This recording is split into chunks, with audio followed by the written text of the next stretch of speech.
Hello, everybody, and welcome to another edition of Magic Mics. We get started, as we do each and every week. May I introduce my two co-hosts, Aaron Campbell.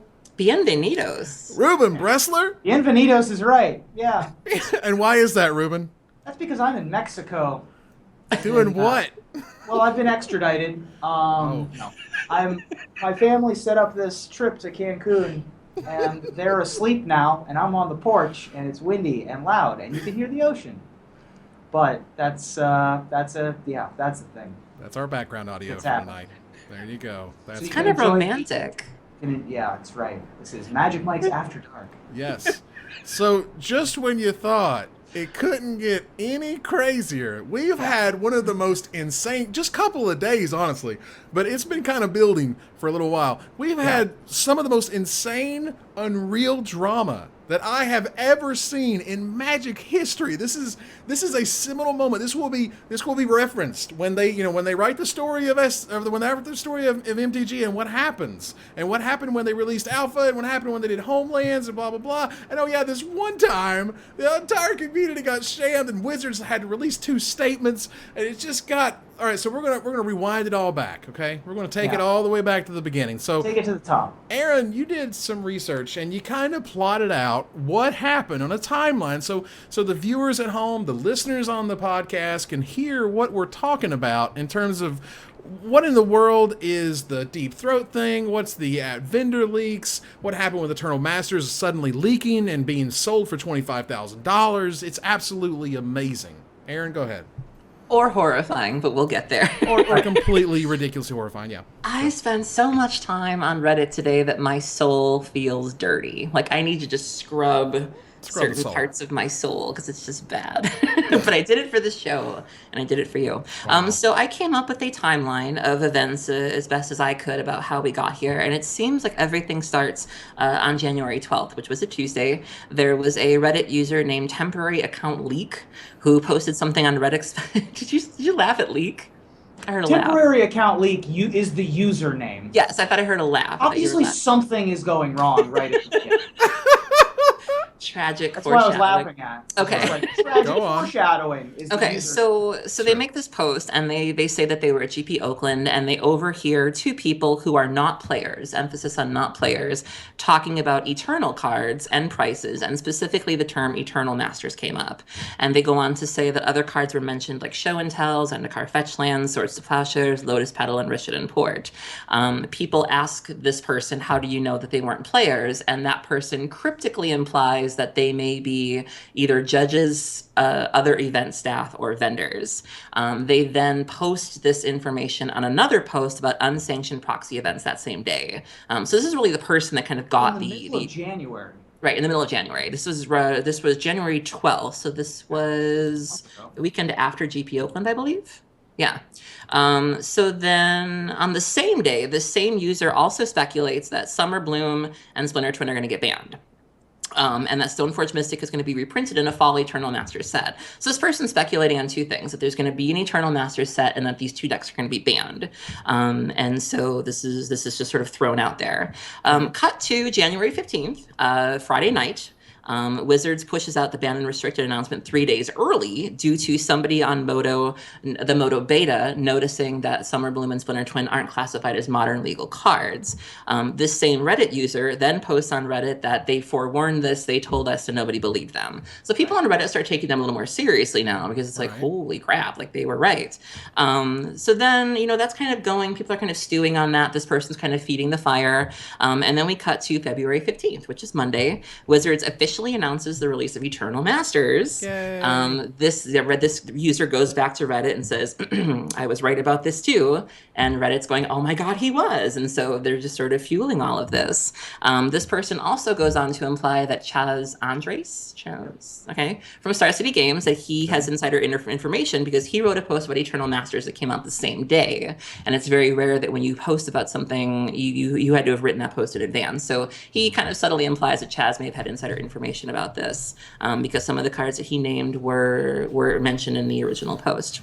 Also on February 15th, we get word that somebody is in possession of a leaked Eternal Masters set list, and that they are offering to sell this to vendors or auction it for $25,000. Right. Up to this point, this story hasn't been weird. No, it's just sort of... then that tweet from Saffron Olive, yeah, he was just like, "Hey, everybody, so this is a thing that's happening in real life." So like, let me stop. what the hell? Let me stop right there. So Yeah. when the first time I heard of any of this particularly, I was scrolling through on Facebook and I saw a very well-known vendor say, how much would a complete set list of Eternal Masters go at auction? Would you pay Just $25,000, or let's start at hypothetically. $25,000? Let's just hypothetically ask what would happen if you did that. And then there was a whole big like, well, it could be worth all this money if you had all the information first and yada yada. And then I saw Saffron Olive tweet that, which then you see me tell him, hey, this was just some silly hypothetical on Facebook. Continue. Okay, so after Saffron releases this, a new Twitter account is created at VendorLeak.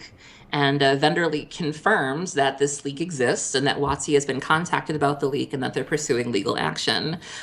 They also go on to say that multiple leaks have been found concerning Eternal Masters, not just this $25,000 offer, and that the individual who was responsible also played a hand in leaking Modern Masters 2015.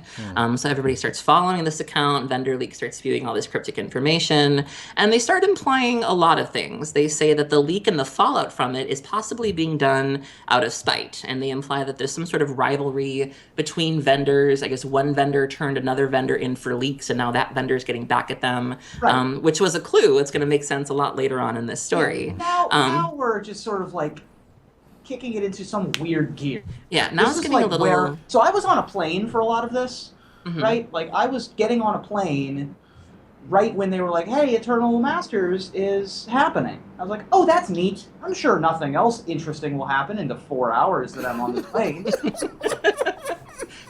No. Okay. So right, this person going. goes on to make some other accusations. So then they bring up a site called MTG Price, which is a popular MTG finance blog, and they say that the site's running out of money and that they haven't been able to pay their authors in months. They say that multiple vendors at GP Houston are going to be funneling drug money made from years ago. And then they also say that vendors this is the best part, they say that vendors take each other to strip clubs to get the competition drunk and then force them into bad deals. Yeah, all right. That just sounds like good business practice. Right. That's just how you roll. That's just how you make business happen. It's an unregulated market. You do what you can. Well, look, I mean, come on now. We're talking like 20-year-old, 30-year-old guys. Right. They go to strip clubs at these Magic events. It happens just because they're dudes or whatever in that age range, whether or Lawrence not they're vendors or Taylor, not. legendary linebacker for the New York Giants, used to send strippers to his opponent's hotel rooms the night before games. I wish my opponents would send me strippers. Well, moving on. Here we are. Let's keep moving. Let's keep rolling. Okay, so they this vendor leak also goes on to say that the vendors involved in this leak will be at GP Houston and that Wizards is aware of this. Those who are guilty of leaking sets have now begun to purge their social media accounts and breaking ties with people online. The vendors are also fighting amongst themselves to try to figure out who leaked and who blew their cover. Vendor Leak expects that half of the vendors scheduled for GP Houston will not be there because of this.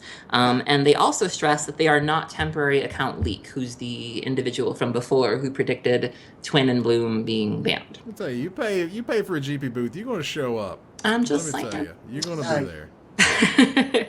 So then we cut to I'm Tuesday, exhausted. Oh no, Me we're too. just getting started. Oh no! Oh The roller coaster's just doing this right yeah. now.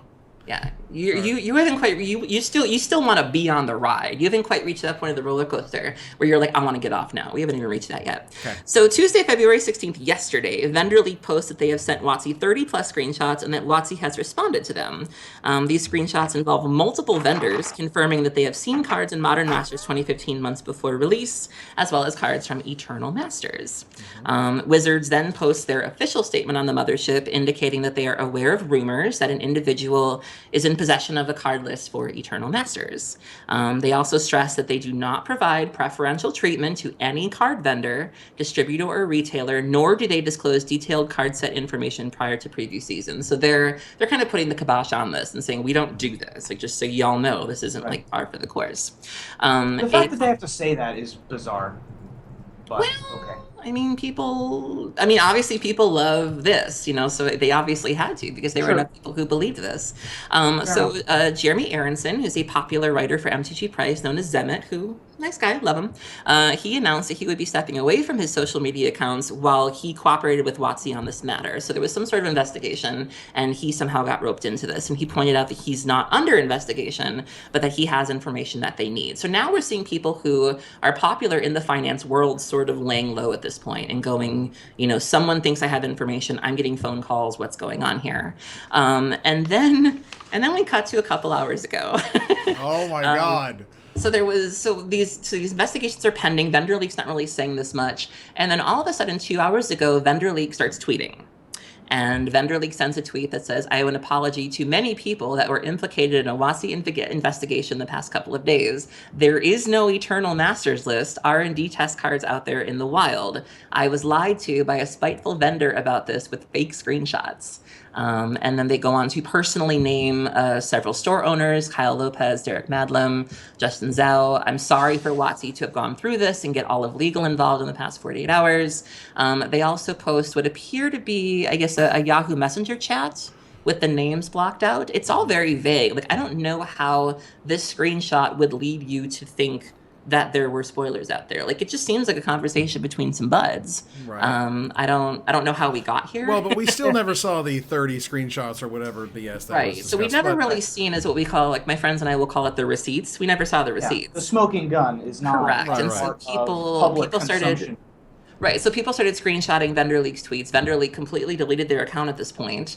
And so we're not really sure what happened. Like, a lot of people are kind of scratching their heads and going, okay, so that's one case closed, but what about this guy from back in January that was able to predict 2 decks being banned? I mean, like, how does that work? Like, is that a coincidence? Or, so, yeah.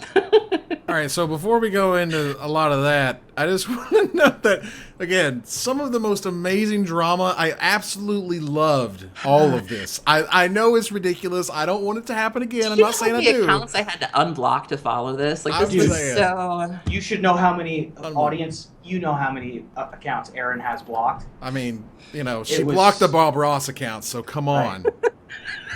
Come on. I did.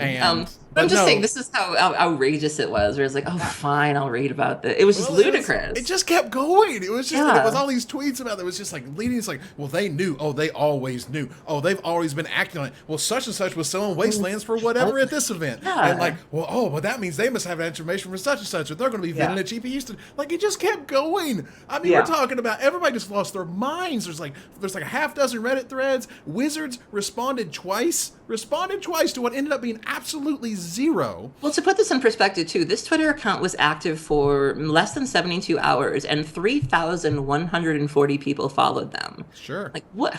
But here's something I do want to note. Now, look, all right, so I think that you can look back and say mistakes were made in terms of the Oath of the Gatewatch leak and what they did as a result to it, and the people who got involved in it, and so on and so forth. One of the things that I think sort of happened in all of that is that it felt like WotC shot the messenger. And so a lot of this stuff that was super vague, he was like, well, I don't want to give Wizards my real name or whatever. Why? Because the last person who tried to help Wizards, well, they got banned for 4 years. I'm glad they reduced Robert Gonzalez's ban to, what was it, a year or whatever? A year, But ultimately, like, it doesn't matter. Like, the people who felt like they were trying to help, even the people in the Judge Facebook thing, like, they were just trying to help. And so when this kind of came up and all of a sudden he's trying to do, like, the justice thing, he also kept saying, well, I don't want to give Wizards my real information, because if I give my real information, then it's going to come back bad on me. So, I think that's a problem that Wizards should be very clear that if someone wants to help them in the future, they're not going to get banned in the future. However, second, Wizards responded to what is ultimately just 100% rumor silliness. But I don't want to discourage them about this. I don't want to say that Wizards should be embarrassed. I want to say that I think Wizards did a proactive thing. Yeah. I think they kept everybody informed as best as they could, even if it's just like a paragraph of like, we know what's happening, we're responding, just so you know, we're responding to it. That's a good thing. That's a positive thing. I don't think Wizards looks bad in that regard. I think ultimately it just ended up being this weird, over-the-top drama that we just never get. We just don't get this type of, ridiculous circus tentpole craziness. I don't understand even, this is just the most ridiculous thing I've seen in a long time. And we've had a lot of ridiculous news stories recently. Yeah, we have. Sure. To me, it's a couple of things. One, our recent climate of weird spoiler things happening with WotC. And, once is a coincidence, twice is a trend, 3 times is evidence. And this would have been the 3rd time. Right. That there's definitively something very wrong with the system. Not little bits, not little things that you can Band-Aid. Are you Something counting is Shadows over horribly Innistrad wrong. and that pack that got out? Yeah. Okay, just being a sure. Shadows is number 2. Okay, got it. Right. So Oath was one where Kozilek and Wastes and whatever. Right. And then we had the pack of Shadows of Innistrad overseas. Shadows. And then very quickly thereafter was this. Basically the day Eternal Masters was announced, we had this. Yeah.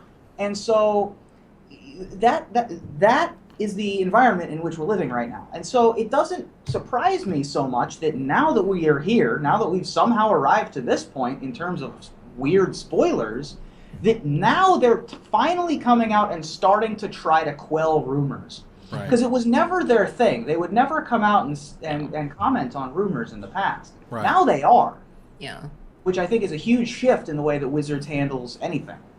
Well, I'm not convinced, like I said, that we're out of the woods yet. I mean, I never bought into this to begin with. Like I said, I blocked VendorLeak after the first tweet because I was like, I could just sort of smell the desperation. And I was like, there's nothing good is going to come from this. So I blocked them fairly quickly. But, I'm really Imagine that. Right. But I'm really fascinated by this temporary account leak, though, where it's like, the weekend after GP Oakland, they come forward and say this. They do predict that 2 decks are getting banned. Splinter Twin kind of came out of nowhere. I mean, I think we can all agree that we saw, Summer Bloom Right, but you could predict that either Amulet or Bloom could get banned. Picking the right one is a thing. Right, but picking both? And there was that, and Tom Lapelli had that podcast from last April where he was like, Eric will get sad and he will ban this and that, which is Amulet Bloom and Splinter Twin, and that's what happened. Yeah. So I definitely think there might be something a little more here to this temporary account leak character, and so I'm interested to see, how that plays out. If we should start screenshotting their things, if they're going to disappear, and I kind of want to see where that goes. Like, I'm not going to follow it too closely because Reddit, but if somebody wants to keep me posted, I'd really appreciate it. Do we have to have the conversation where Wizards considers Reddit to be the official community outlet of the game? Just saying. They just passed 150,000 subs this past week, by the way. Yeah. 150,000. That is official Wizards of the Coast stuff. Stuffy things. Even though Wizards does run a little of, they run some Tumblr blogs, which are kind of neat and interesting. Yeah, the Tumblr's awesome. Did you see the video of the little girl who got a care package yesterday? I only saw screenshots or pictures or something. It was the little girl who got their 3. I think her it was name a is fat pack Charlotte Adventure. Her middle name is Adventure. Oh my God, that's the best middle name ever. Charlotte Adventure. She's this beautiful little girl, and they sent her a package, and she was so stoked. And her parents were there. It really was a joy to watch. So if you can, you should watch the video. All of the good news gets posted to Tumblr. Absolutely. All of the bad news gets posted to Reddit, and that's why Reddit has 150,000 followers. And no one's ever heard of the Tumblr. Like VendorLeak had 3,000 followers, but yet I know some amazing people that have 70, where it's just exactly. I mean, again, people want to see the unfortunate stuff. Well, I mean, and it's something that kind of came up in a conversation with some people I was hanging out with today, and they were talking about how, and they're not really Magic players that much. They're just kind of look out from the outside in, and they were just like, well, Magic players love to just hate on everything. Card players like to just hate on everything, and they just relish in it. Nothing can be good, nothing can be lauded, and sometimes things are, but those are very rare. What normally has happened is people's like, I don't like this, or I don't like that, this format's stupid, or this thing's broken, or I hate this article, or this person's horrible, and blah blah blah blah. And even today, on Twitter, somebody was just like, dude, you're always positive, how do you do it? And I'm like, because I don't broadcast negativity. I try not to. I don't think it's really helpful. I feel like this fed people on a number of fronts, though. It's like, there have always been sort of these feelings of, people losing faith in wizards and people sort of predicting wizards' downfall and people, kind of happy about that. So, this whole conspiracy and this whole thing catered to those people, the sort of screw WotC people. Right. It also catered to the people who hate legacy and who think the barrier to legacy is too high and that, the reserve list is a mistake and all of those people. And it really kind of fed them as well. And, this really kind of, whatever you were into, this had something for you. And, that's why I think this kind of took over the way that it did, was it wasn't just one type of person who was intrigued. Whatever you've got a bone to pick with, this is for you. And you can sort of, run with it and gloat about it. And the other thing was that everyone who had shade that they had in their pocket just started throwing it. Was the other thing. It was just like everyone's opinion. Look, you know what they did? They hated all parts of the buffalo. Yeah. Everyone. Yeah. Everyone. Everyone was just like, well, F you, and here's why, and here's this, and here's that. And it just everyone's, dirty laundry came out to play in this conversation. It was insane. It was weird. It was a kind of a whole drama. We're in the middle of the life cycle still. Oh. Well, I think we're kind of in, like, the fallout has just sort of happened. It's beginning. There's screenshots of what he said at the very end. People are just trying to kind of get their head wrapped around it. Some guy on Reddit is just like, what happened? I guess I just left here a couple days ago and everything's on fire. Well, look at how many tweets that we got. I mean, we got so many tweets as this was happening that was like, I don't know what's happening. I need you three to tell me about that, which was really flattering. But there were definitely people that were looking for us to sort of be the port in the storm. Well, sorry, I couldn't help because I'm in Mexico. But let's say that the other shoe dropping in all of these stories, in the previous two stories, I should say, of Oath and of Shadows, is someone gets banned, right? Sure. What happens now? Like, I don't understand what happens now. This is nothing new happens. territory. Does no one get banned? It got blown up. Nothing happened. Like, whoever that guy was, I can imagine. I think something should happen to them, though. I don't think we should get off scot-free for this. All right. Well, so here's the question. You can't shout fire in a crowded room. Right. Here's the question: Is it punishable in order to take something that you think could be damaging to the game, to Wizards, and taking it more seriously than you could?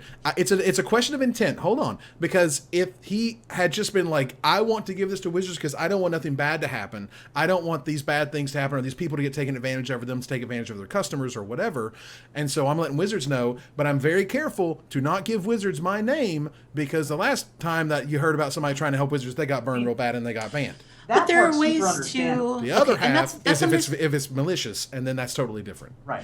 I think that's a valid concern. However, there are ways around that. So, like, let's say that you want anonymity. Like, let's say that's a really big concern. You can make an anonymous Gmail account and email Trick Jarrett or email Helene and say, "Hey, girl, I think I've seen something." When you choose to go to Twitter, and it was pandering to a certain extent. Like, this was somebody who was trying to stir the pot. These weren't professional tweets that were like, I've discovered something and I would like to bring this to your attention. This was, I've got something, boys and girls, and y'all are gonna love this. And like, that's not how.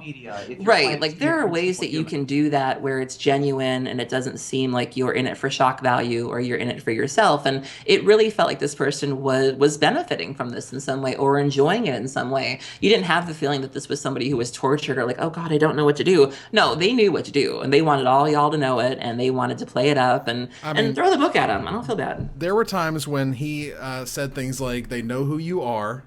Another one, he said, "The noose is tightening." Girl. And these are phrases. Aggressive. Yes, very. And you read that and you're like, what? It's so exciting. You're like, holy cow, somebody's going to get completely nabbed and just going to have the list, and WotC's going to have to like give us all the Eternal Masters list early because they don't want to have one person who has it, not everybody else, and yada yada yada. I mean, it was getting crazy there for a little while. Ministry of Magic is going to bust down his doors. He's going to get arrested. Yeah, it's going to be great. It's going to be insane. Yeah, I'm fine with it. I don't think it should be like, I'm not sure. Also, they have Hasbro money. They can track this guy down if they want to. Dude, the guy isn't going to be able to hide. He's not going to be able to hide behind one Gmail account. Yeah, Trick throws him to the ground. Helene's reading him his rights or whatever. He's like, "You're going down, sucker." And he's like, "Oh, I'm just trying to help." Oh man. Yeah, it's gonna be great. So, quite the drama that we had. The Twitter police who investigate crimes. It's unbelievable. So here's the organized play department that prosecutes the offenders. So here's where I want to take it. Okay, here's where I want to take it. Law and orders. One of the things that actually happened before all this ridiculous. Law and orders. I have a magic part. No, you should call it rule of law and order. Get it? Rule of law and order. right, Okay, I'm done. Sorry. but here's where I want to take it, okay? One of the first things before all this drama happened, they did actually announce Eternal Masters. And when they announced Eternal Masters, many people said, where's the GP? And it was like, well, where's the GP? And they're like, well, there is no GP. Well, why don't you have a GP? Well, because we didn't have one. Well, why don't you have a GP? I would love to go to that GP. We could make it a huge event. Blah, blah, blah. Well, and then some people were like, well, they didn't have the ability to schedule it, or they didn't have the organizer to run it, or whatever. Here's the solution. And I will say this upon our record viewership, which thanks for over 200 people hanging out. Oh my God. So here's what Wizards should do. With this hair? Oh, this is horrible. You did it. All right, so Wizards should take the Eternal Master Set or the Modern Master Set, whichever they happen to be on at the time, okay? And they make that Grand Prix around that set the core of a Wizards Magic the Gathering convention. They finally create the Magic the Gathering convention. You know they have the space because PAX is run up there. So they take the space that PAX runs. They have a Grand Prix in the middle of it. They invite all these pros and they create all these panels, and they have panels with wizards, and you get to talk to the artists or the art directors. You can talk to all the creative people. They get to break out a bunch of spoilers. Everybody and their mama wants to show up because there's a bunch of really cool exclusives. You get an exclusive promo just for attending the con, and there's all these booths and vendors and all these side events they're able to run, and you're able to have this incredible experience. Every year we will make the trek to Seattle. That will be our mecca every year to go play with the really sweet Eternal Masters 2 and, Modern Masters 2017 set. Like, that is where we get to go because they make it a huge deal. But to be able to farm it out to an external organizer, or God forbid 3 organizers that try to hold them all at the same time, well, that went well in ways and didn't go well in other ways. But it's also a lot for an organizer just to try to figure out, because to prepare for an event with 10,000 people, as we know, like that's a Herculean undertaking. There's a lot of things to do, and you can't necessarily just run that back every single year forever. But what Wizards could do is to take the tools that they have in town, which is the Seattle, wherever the PAX is held, in that Seattle Convention Center. They take the set that everybody and their mama wants to have a big event played around, which is the Eternal Masters, Modern Masters. And you finally give us that convention. This is what they wanted to do a long time ago when they tried to do PT Paris. You remember Pro Tour Paris, where they had the Grand Prix and they had the Pro Tour at the same time. Is that the one that Paul Rachel played in both? Yes. I read that. That was crazy. Oh, I was there, and he was a Stone Master, and it was unbelievable. The best part about it, I got to watch the Rietzel versus Chapin semifinal match that they did not film. Oh my God, it was amazing. Yeah. It was some of the best Magic ever. But regardless, that was one of the things. They wanted to have like a Magic celebration. Well, it ended up kind of diffusing both events because the Grand Prix was huge, but there's the Pro Tour. There's the Pro Tour, but there's also this Grand Prix that kind of also wants to have a little bit of limelight. And they kind of fought each other. So don't put a Pro Tour in it. You just put the Grand Prix of this old set and you make it ginormous. Or you just, the framework is in place. We've seen BlizzCon work. We've seen PAX work. Yeah. Magic is big enough, absolutely, by a wide margin, easily, to do something like this. Mm-hmm. My question would be, is that companies like PAX and companies like Blizzard are able to function on their own. They're autonomous. Magic isn't autonomous, and does Hasbro do anything like this for other IPs? No. I don't think so. See, that's the problem here, is that you have this big giant Goliath behind Wizards. Well, I mean, isn't Blizzard owned by Activision? Am I wrong on that? Well, now are they now? I believe so. I mean, BlizzCon was a thing before they were owned by Activision, I thought. Yeah, it was. And they Correct were. me if I'm wrong. And Penny Arcade existed before PAX existed. They just decided to run a convention, and it got ridiculous. But that's what I'm saying. That's the major hurdle to this, is I think, is does Hasbro want to do this? I don't see why they wouldn't, but I'm just asking the question. I'm just saying they spend a lot of time and money and effort trying to make their PAX presentations interesting, or whatever happens to be the sort of their spoiler reveal stuff. And again, people have been clamoring for this.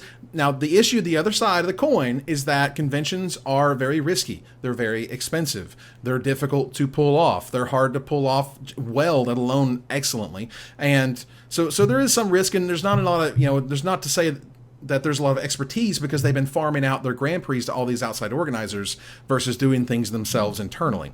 So that's just my big idea. That's, to me, is how you wrap it all together. Good idea. Obviously, I'm on board, Thank you're you. preaching to the choir with us. Well, sure, but I just wanted to make sure that that I got that idea out there because I feel like it's a huge opportunity that Wizards could take advantage of. All right, so we've spent about half the show on this, so let's keep moving. Okay. Wait, we have to talk about other things? We do have to talk about other things, and we're going to talk about a little bit of desperate ravings. And we got into this a little bit in the pre-show, and I had such a good time with it. I told them to wait and let's talk about it on the air because I absolutely love it. So here we go. So Aaron, tell me about the mocks and how you get to play in it. Okay, so this is kind of, I feel like there's just so much labyrinthine stuff going on. That's a really awesome word, by the way. So the Magic Online Championship Series is the sort of, like, if I'm understanding it correctly, it's sort of like Magic Online's version of like the Pro Tour. And there are things you can do to qualify for it. And right now there are monthly qualifier events, which you need at least 35 qualifier points for. Mm-hmm. You still with me? I think, I don't know, you're saying words and things, I'm just nodding. It's Magic Online. Okay, so if you have 35 qualifier points, you can use them to play in a monthly MOX qualifier. We'll go with that term. And then if you do well in that qualifier, you can move on to something called a MOX quarterly playoff, which happens every couple of months. And if you don't have the 35 points, you can also qualify for a playoff event by simply being a Platinum Pro. A Platinum, Gold, and Hall of Fame Pro will be granted 35 qualifier points on the Wednesday before each event. You need 35 QPs to play in any of these, right? Correct. But then you have to do well in a monthly event to qualify for the quarterly. The issue apparently is that the certain pros can just qualify for the quarterly. Right. So you don't even need to play the monthly events. You don't even need to play Moto at all. Like, you can basically just make an account and show up and play in the quarterly event. And this caused a lot of strife on Twitter. Like, there were a lot of people that were really upset and saying, well, this is basically just a pro-a-thon. Like, there's no average Joes here. There's nobody that's really ground their way towards this. So, people that have, this used to be an alternative to getting on the Pro Tour, where if you lived in an area where you couldn't get to events, so let's say you had obligations and couldn't play, at a normal hour, you could still play online, earn qualifier points, and get to the Pro Tour or get to an event similar to the Pro Tour this way. And there was a lot of concern expressed that, again, this is just a bunch of pros just, bashing their heads against each other, and that spirit of what these events were for is sort of gone now. And I know that you two have different opinions on this, and I kind of want to hear them. Yeah. Well, my different opinion is that there's nothing wrong with swimming with the sharks. That's what you signed up for. Yes, they didn't spend all their time on Moto getting to this point. Instead, they spent their real lives playing with paper Magic to get to this point. So they busted it and they practiced and they got there. Or they used Moto as a tool, as a part of that, which many of them do. They just don't play in Magic events. They'll play on the beta, or they'll play just like in drafts over the shoulders of people, or whatever it is, in order to get that type of practice in. Or they just don't go to those type of qualifying events. Why? Because Wizards gave them an opportunity to get to those MOX playoffs or what have you by excelling in the paper game, which I think is fine. And like, to give somebody like, the spirit of the thing, is the spirit like you get to dodge the pros and just make the Pro Tour without playing anybody who's like actually had PT success? Like, come on now. Are we afraid of competition? Like, that's what we're here to do. Yeah. Okay. I hear that, but it's like, okay, Yeah. but let's. Yeah. Okay. So the way that Magic Online digital objects used to be back in my day, back when this was all trees, When the rocks were soft. was that it was a completely different avenue to success, and the competition you played against was still quite hard. Like, Reed Duke and Brad Nelson became the pros that they are today through the forge of the original version of Magic Online's qualification process. Okay. They're good now, and were good before, without having played as many. Careful, stop, because we're talking about Bay. I get it, but they're quite good. They're quite talented magicians, and they were before, even though they didn't play against Hall of Famers every round like you do at a GP or a PT, right? But the flip side of this is that the Pro Tour qualifier system live has also changed, and perhaps not for the better, but you know what? It's also changed because the game has grown. But the thing about the reason why I bring that up is that the live version had to change because Magic got more popular. Are there numbers that suggest that Magic Online has gotten more popular than it was 5 years ago? Because it seems like the number of people playing Magic Online hasn't increased at the same rate that people play live Magic. I could be wrong.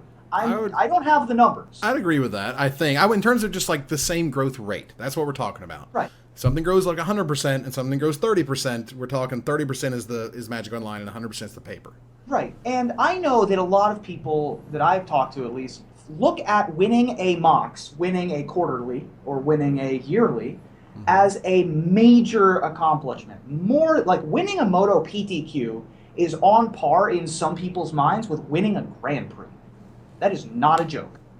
They are super tough to win because it's all sharks at this point. Right. And even before, people thought that was the case. Well, the metagame is also different too. Like the metagame changes at such a different speed than the paper meta. Like a lot of times they're ahead of the curve. Yeah, sometimes they're behind the curve for what it's worth. Like there's a lot of reasons why Magic Online is different from live Magic, and but it's I think it's just par for the course. Like I'm not up in arms about it. The other thing with me personally is like it's Magic Online. Like I really just don't care anymore. They could have had me as a customer and then just didn't. Like I've been playing Magic for 15 years because it's the best they could have had you doing coverage for it too. Because there were a lot of pros at that definitely MOX. could have done that. They could have flown me to the internet to do coverage of directly through the Magic Online tubes. Championship Series. Got to dodge all that stuff in the tubes that you get there. Get me and AJ Soccer on the back of a cat and put us in a tube to the internet. On a 9 cat, you got the rainbow behind you. Yeah. But yeah, that's the other thing, is that it doesn't exist in the minds of anyone else. Like, no one knows when the MOXes happen. Yeah. As casual fans. Right, and all I'm saying is I have no problem with them giving out that type of benefit to people who dedicate a huge chunk of their existence on this planet at being good at this game. Well, to be fair, though, I really do. I think we all can acknowledge that part of that was because of their accomplishments, but I also feel like part of this was just simply good PR. You know, the pros have been the most outspoken about the state of Magic Online, and sort of, this might have been. I feel that this offering was sort of like an olive branch, just sort of saying, all right, we hear you, girl. Can you just not bash us so much and come play in this event? I think part of it was we're recognizing your accomplishments, but I think part of it was just sort of trying to improve that relationship that hadn't been very good for a while. And I'm wondering if this was kind of worth it. Yeah, I mean, and one of the other things is like there's the monthly qualifiers which lead you to the quarterly, right? Correct. So we're talking about, okay. Yeah. And so in the chat, Saffron Olive, who's great, Seth, you're awesome. He said that why don't we just give the pros 35 QPs for a monthly? So they have to go through a monthly, and then if they get the monthly, they'll be able to go through the quarterly and the big one, or whatever that actually gives the MOX slot. I just feel like them put in enough time to actually make it a Magic Online event. So yeah, I like that better. But here's what I would note: as a dude who's a marketer, ultimately, you're getting more exposure if you just give them the slot. Yeah. Like that way, like I know all of a sudden that PVDDR what exposure? and LSV no one knew this event was happening. Are going to be if LSV had not tweeted about it, I sure as hell would have no idea this was happening. I'm not kidding. And between all the others that they gave invites to, they're tweeting about it, they're talking about it, they're spending their Saturdays on a time delayed stream or what have you. They're able to make a big deal out of something that honestly sometimes just kind of happens in the shadows. Yeah, it's a hard tournament. Yeah, they did a great job winning it. No one knows it's happening, and no one really cares. Giving pros those invites makes people care about that stuff. But how many of those pros actually, and we can certainly go back and look at this, but how many of those pros actually promoted this event? We've talked about this before. Pros and other grinders who don't promote themselves, who, they go to GPs, they go to these events, and they don't tell their followers. They've got 5,000 plus followers.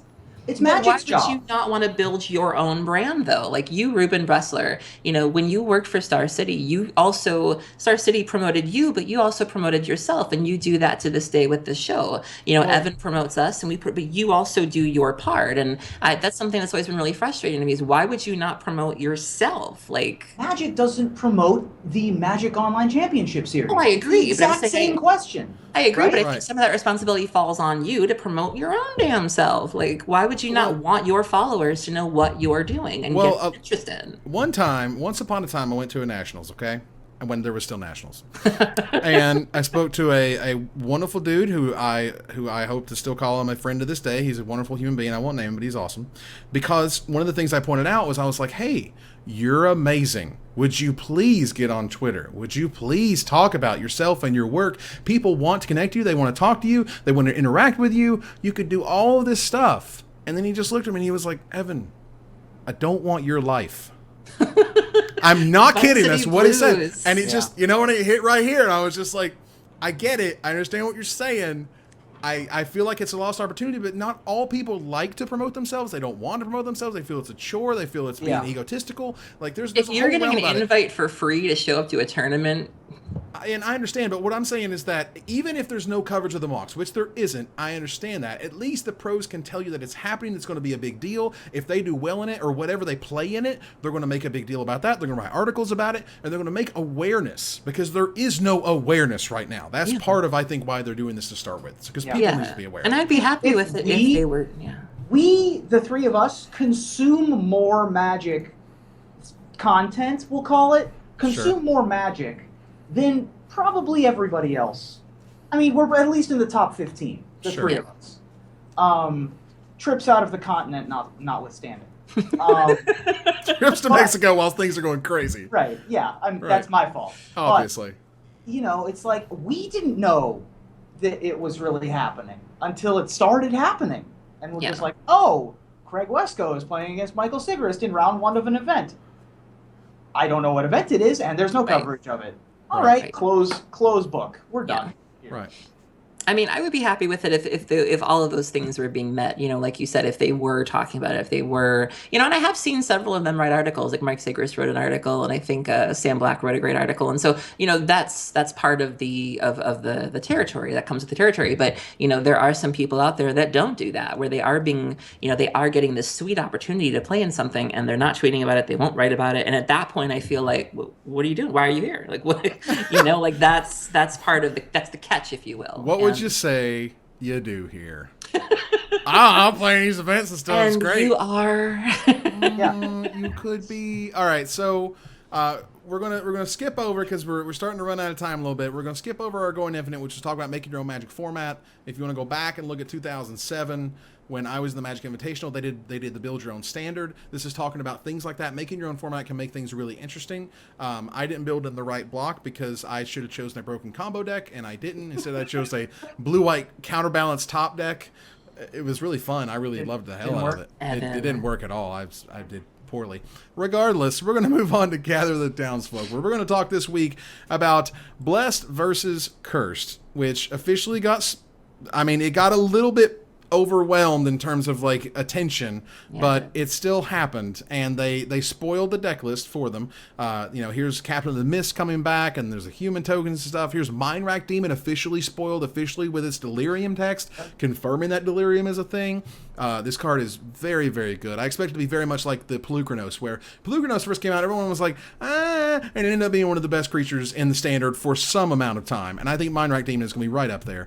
Regardless, Eerie Interlude was one of the rares that they spoiled, which is really exciting because now that we already knew about Mind Rack Demon weeks ago, Eerie Interlude was really awesome because Ghostway was in Guild Pact. It was a white and 2 colorless instant. This is also a white and 2 colorless instant, but there's a key difference. Ghostway exiled all of your creatures and returned them to you at end of turn. This one exiles any number of target creatures you control, so you get to pick and choose, and more choices equals power in Magic. So I thought that was really interesting, and there's some of the new cards. Again, a lot of some of the stuff that we've already seen through that spoiled pack, which is awkward, but Compelling Deterrence is there. Tooth Collector is weird as all get out. Dude, that is the grossest thing.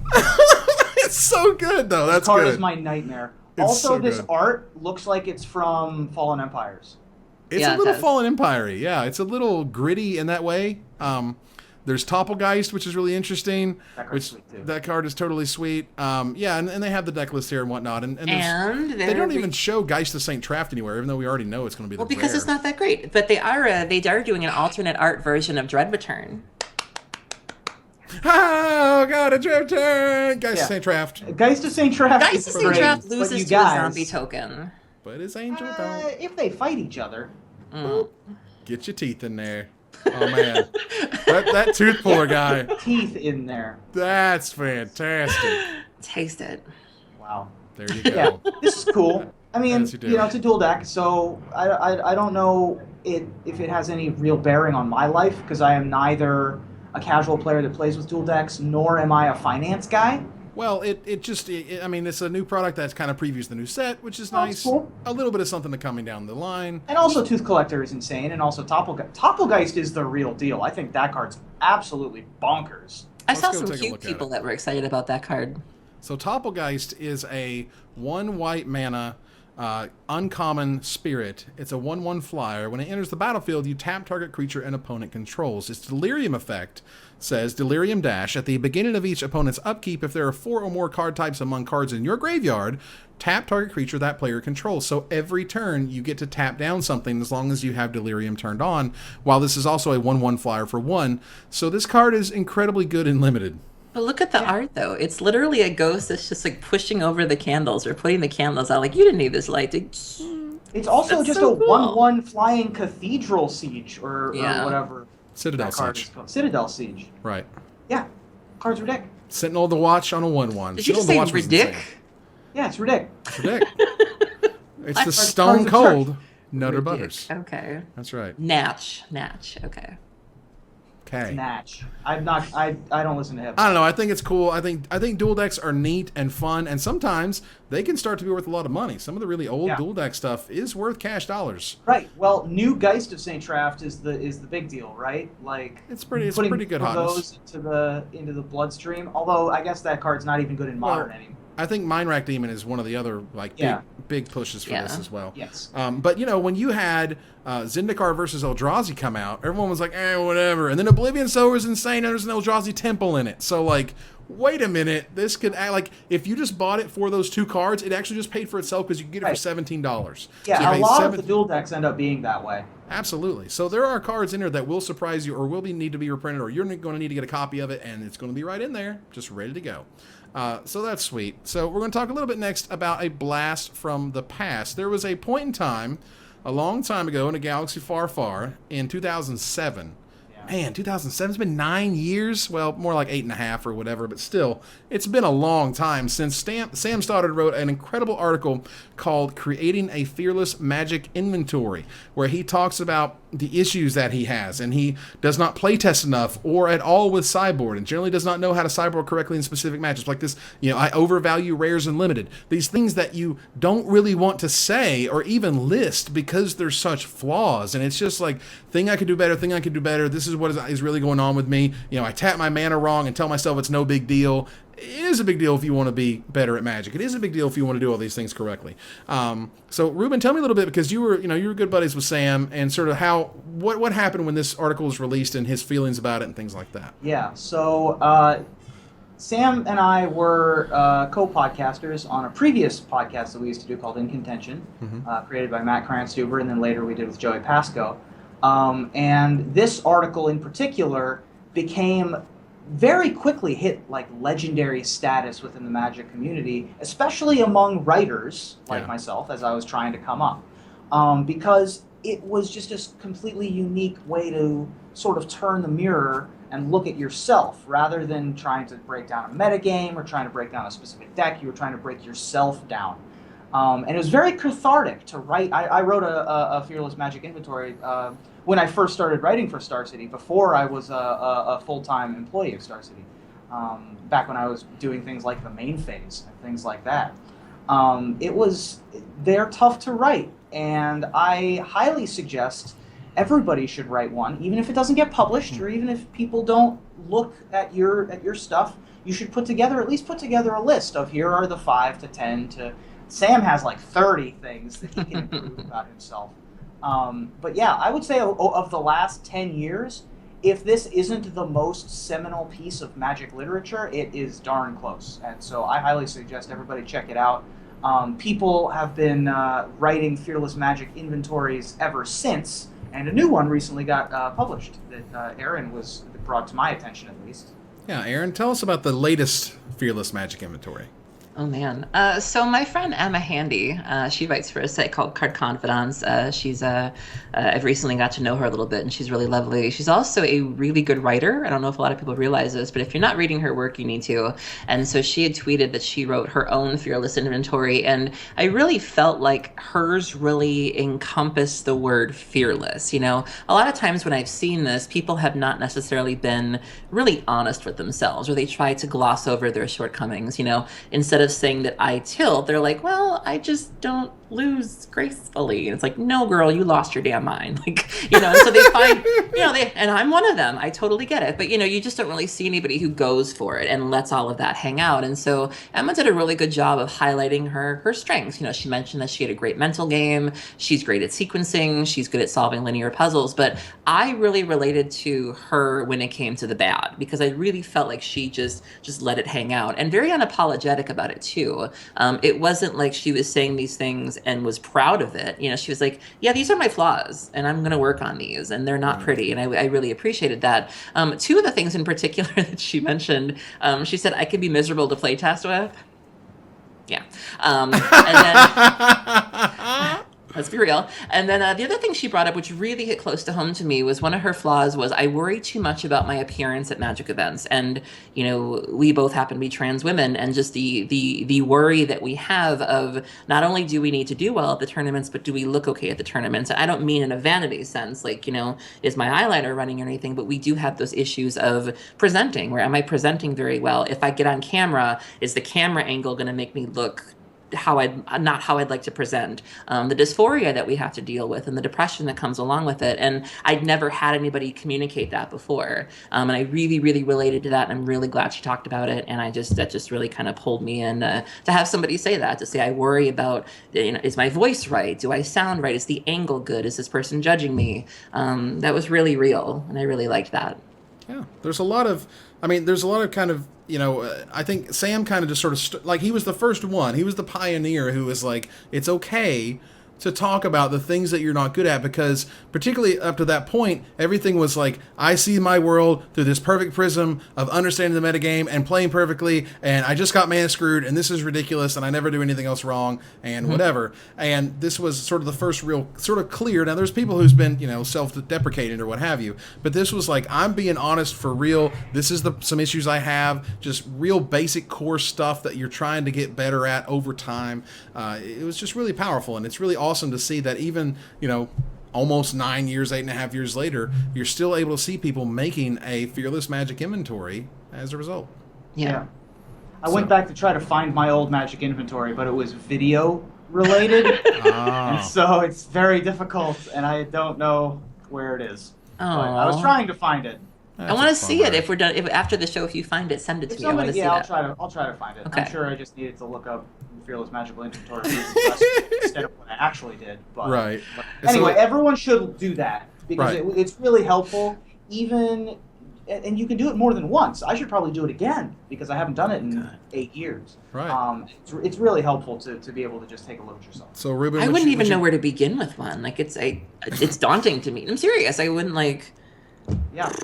It's a little weird where to start, you know what I mean? Like, well, do I start with this thing I'm doing or that thing? Or, hell, I don't even know how to mulligan this hand. I don't even know what's happening. Like, my first one currently would be, I don't play enough Magic to have an opinion on what cards will be good.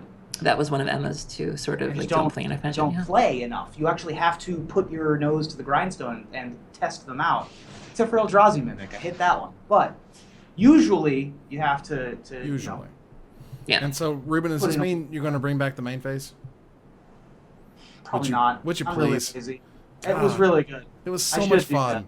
Yeah, it was really I have spent a non-zero amount of time going back and watching old main phases because I enjoyed them. I did. They were great. Some of them were really funny. College age Ruben was a snarky sumbitch. Boy, let me tell you. He was a wild stallion. Yeah, he was weird. Yeah, he was a weird guy. It's fine. But so with that, we're going to round the corner, as we do every week, to the finisher. And the finisher this week, well, earlier today, the Princess of Pop, Britney Jean Spears, if you will. Yeah. And I will. shared with her 8.2 million Instagram followers an inspirational piece of art with the caption, "Rooted in Life, tree emoji." That piece of art, I had to say tree emoji. That piece of art, why, it was none other than Noah Bradley's iconic Temple of Mystery that we saw on Theros Block. It's really brightened my day. So Brittany. it was Hashtag great. Bantney. Oh Lord! So Bantney. now, oh God! So now that the magic art has broached the pop culture, which celebrity will be the next to use MTG art to inspire the masses? Aaron? Okay.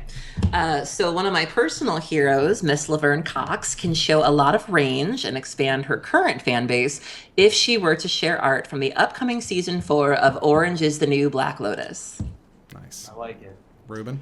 With all of the recent talk in the news and as the election cycle draws ever nearer, I anticipate that Donald Trump will up the rhetoric and share his campaign's true inspiration. We have to animate a wall, make Mexico pay for it, the one white mana. We need to animate wall. The generic mana's got to come from somebody. Also, Is that why you have your at the proof? original animate wall art? It's just a face that looks like Donald Trump on Oh, the art, man. on the wall. On the wall. There you are. Yeah, my hair is not great. Is that a tribute? Yes, very much so. It's just a tribute. It's not a thing. It's just a tribute. This is not the greatest hair in the world. Right.